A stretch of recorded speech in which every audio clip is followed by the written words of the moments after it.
ভাবুন তো, একটা মরুভূমির মাঝখানে দাঁড়িয়ে আছে এক খণ্ড পাথর, যেটা এমনভাবে দুই টুকরো হয়ে গেছে যেন কেউ লেজার দিয়ে একেবারে নিখুঁতভাবে কেটে নিয়েছে। অথবা ভাবুন একটা ঝর্ণা, যেখানে জলের সঙ্গে সঙ্গে আগুনও বয়ে চলেছে।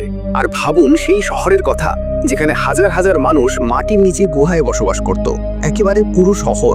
কিন্তু প্রশ্ন হলো, পৃথিবীর কিছু রহস্যের সামনে কেন নাসা, ইসরো আর দুনিয়ার সেরা বিজ্ঞানীরাও চুপ করে যায়? বছরের পর বছর গবেষণা, হাজার হাজার বই, অথচ উত্তর একটাও নেই। এগুলো কোনো শিশুদের ভয় ধরানো গল্প নয়, এগুলো আসল, আজও বিদ্যমান, আর এদের রহস্য আজও অমীমাংসিত। এখন ভেবে দেখুন, যদি সবই কাকতালীয় হয়, তবে উত্তর দেবে কে?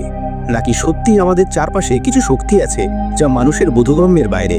তাই ভিডিওটা শেষ পর্যন্ত দেখুন, কারণ আজ আমরা আপনাকে নিয়ে যাব পৃথিবীর 8টি সবচেয়ে রহস্যময় জায়গায়, যেগুলো দেখে বিজ্ঞানেরও বলতে হয় আমি জানি না। আল নাজলা রক, এক নিখুঁত কাঠ যা আজও রহস্য। সৌদি আরবের প্রখর মরুভূমিতে দাঁড়িয়ে আছে এক অদ্ভুত শিলা, আল নাজলা রক। প্রথমে দেখলে মনে হবে পাথরটা যেন দুই ভাগে ভেঙে গেছে, কিন্তু ভালো করে তাকালে অবাক হবেন। দুই টুকরো এমনভাবে কাটা যেন কেউ লেজার বিম দিয়ে সরাসরি চিরে দিয়েছে। একেবারে সোজা আর নিখুঁত, কোনো ফাটল বা খসখসে অংশ নেই। শুধু তাই নয়, দুই অংশই এত সূক্ষ্ম বিন্দুতে মাটির ওপর দাঁড়িয়ে আছে যে মনে হয় কোনো জাদুকরি ভারসাম্য। আজও কেউ জানে না কিভাবে, কে বা কেন এই পাথরকে এমনভাবে কেটে দিল। কিছু বিজ্ঞানী একে বলে প্রাকৃতিক ভূতাত্ত্বিক ফ্র্যাকচার। কিন্তু প্রশ্ন হলো, যদি প্রকৃতি এতটা নিখুঁত সোজা লাইন তৈরি করতে পারে, তবে আমাদের সেতু আর বিল্ডিং বানাতে এত ইঞ্জিনিয়ারিং লাগে কেন? আমরা স্কেল দিয়ে লাইন টানলেও টেরা হয়ে যায়, আর প্রকৃতি কোনো স্কেল ছাড়াই 90 ডিগ্রিতে কাট মেরে দিল। কেউ কেউ বলে এটা প্রাচীন সভ্যতার প্রযুক্তি, আবার কারো মতে এটা এলিয়েন ইঞ্জিনিয়ারিং এর নমুনা। কিন্তু আজও কোনো প্রমাণ পাওয়া যায়নি, আর এটি একে করে তুলেছে সত্যিকারের অমীমাংসিত রহস্য। ইটারনাল ফ্লেম ফলস, যেখানে জলের নিচে জ্বলছে আগুন। এবার চলুন আমেরিকার নিউ ইয়র্কে, যেখানে আছে এক অদ্ভুত ঝর্ণা, ইটারনাল ফ্লেম ফলস। দেখতে সুন্দর, কিন্তু এর ভেতর লুকিয়ে আছে এক রহস্য, যেটা কেউ পুরোপুরি বুঝতে পারেনি। ঝর্ণার পেছন থেকে একটা ছোট গর্ত দিয়ে ক্রমাগত মিথেন গ্যাস বের হয়, আর সেখানে জ্বলছে ছোট্ট এক শিখা, যা জলের নিচেও নেভে না। বহু বছর ধরে এই আগুন জ্বলছে। বৃষ্টি আসুক, বন্যা আসুক, ঝর্ণার জোর বেড়ে যাক, এই শিখা নেভে না। বিজ্ঞানীরা বলে ভূগর্ভ থেকে গ্যাস উঠে এসে শিখাকে বাঁচিয়ে রাখে। কিন্তু সমস্যা হলো, সেখানে যে শিলাগুলো আছে সেগুলো থেকে এত মিথেন বের হওয়ার কথা নয়। আধুনিক প্রযুক্তি নিয়েও কেউ বোঝাতে পারেনি এত কম চাপেও এই আগুন টিকে আছে কেমন করে। ঘরে গ্যাস কমে গেলেই প্রেসার কুকার সিটি দেয় না, আর এখানে সিলিন্ডার কিছু নেই, তবু যুগের পর যুগ ধরে আগুন জ্বলছে। কেউ বলে এটা প্রাকৃতিক অলৌকিকতা, কেউ বলে ভূগর্ভে কোনো রহস্যময় চেম্বার আছে যা ক্রমাগত গ্যাস তৈরি করছে। কিন্তু কিভাবে এই শেখা শুরু হলো আর কেন শেষ হচ্ছে না, তার উত্তর আজও মেলেনি। দিরিনকুইও আন্ডারগ্রাউন্ড সিটি, মাটির নিচের গোপন শহর। এবার যাই তুরস্কে, যেখানে মাটির নিচে লুকিয়ে আছে এক শহর, যেটা আজও পুরোপুরি আবিষ্কৃত হয়নি। নাম দিরিনকুইও আন্ডারগ্রাউন্ড সিটি। এটা কোনো ছোট গুহা নয়, বরং 18 তলা গভীর শহর, যেখানে 20,000 মানুষ খাবার, পানি, স্কুল, চার্চ আর বাতাস চলাচলের ব্যবস্থা নিয়ে আরামে থাকতে পারত। ভাবুন তো, এই শহর হাজার হাজার বছরের পুরনো, তবু কোনো লিখিত নথি, কোনো ইতিহাস নেই। এত বিশাল শহর মাটির নিচে সেই যুগে কিভাবে বানানো হলো? কেন বানানো হলো? কেউ বলে শত্রুর হাত থেকে বাঁচতে মানুষ মাটির নিচে গিয়েছিল।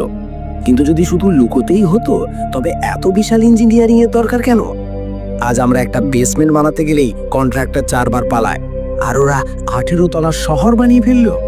কেউ বলে এটা এলিয়েন প্রযুক্তি, কেউ বলে সেই সময় মানুষের কাছে এমন জ্ঞান ছিল যা আজকের বিজ্ঞানীদের কাছেও নেই।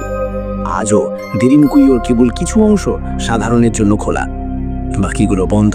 কেন? কারণ কিছু দরজার পেছনে এমন জায়গা আছে যেগুলো খুললে মানুষের বোধগম্যের বাইরে চলে যায়। পাটোমস্কি ক্রেটার, বিজ্ঞানের চ্যালেঞ্জ।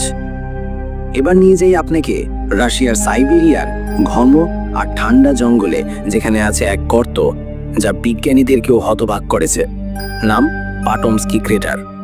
এটা কোনো সাধারণ গর্ত নয়, বরং 40 মিটার উঁচু এক গোলাকার ঢিবি, ওপরে ফাঁপা, চারপাশে আংটির মতো পাথর ছড়ানো, যেন কেউ মাটিতে ভয়ানক জোরে ঘুষি মেরেছে।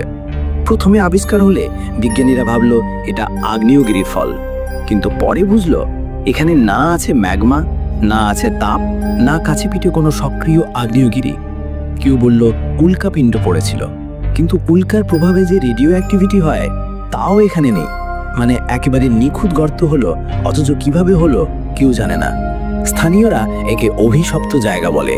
যারা এক্সপ্লোর করতে গিয়েছে তারা অদ্ভুত শব্দ শুনেছে, কারো মাথা ব্যথা করেছে, কারো মাথা ঘুরেছে, যেন সেখানে কোনো এনার্জি ফিল্ড আছে। আজও কোনো বৈজ্ঞানিক সিদ্ধান্ত মেলেনি, আর এটিই একে করেছে পৃথিবীর সবচেয়ে রহস্যময় গঠনের একটি।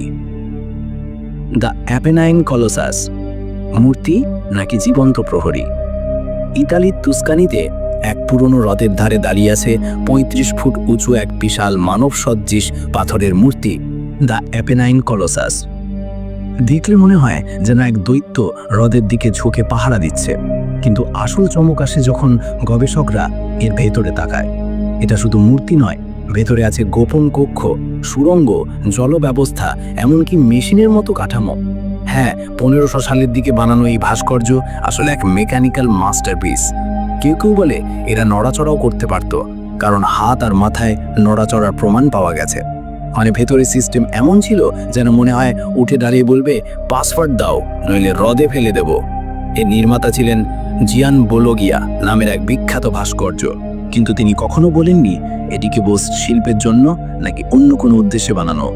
আর এটি একে রহস্যময় করেছে। আজও মূর্তিটি নিঃশব্দে দাঁড়িয়ে আছে, কিন্তু মনে হয় তার চোখের ভেতর কিছু লুকিয়ে আছে, সবকিছু দেখছে।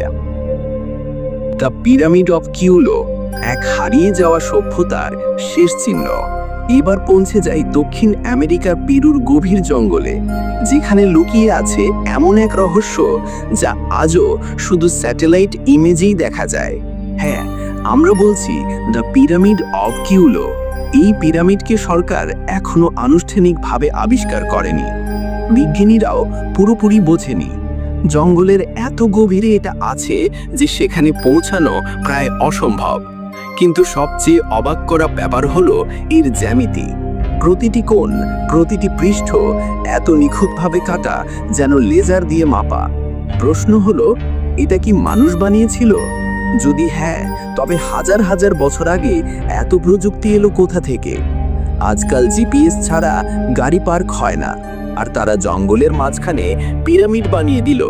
কেউ বলে এটা ইনকা বা আরো পুরনো কোনো সভ্যতার কাজ, আবার কেউ বলে এটা হারিয়ে যাওয়া প্রযুক্তি বা এলিয়েন সংযোগের প্রমাণ।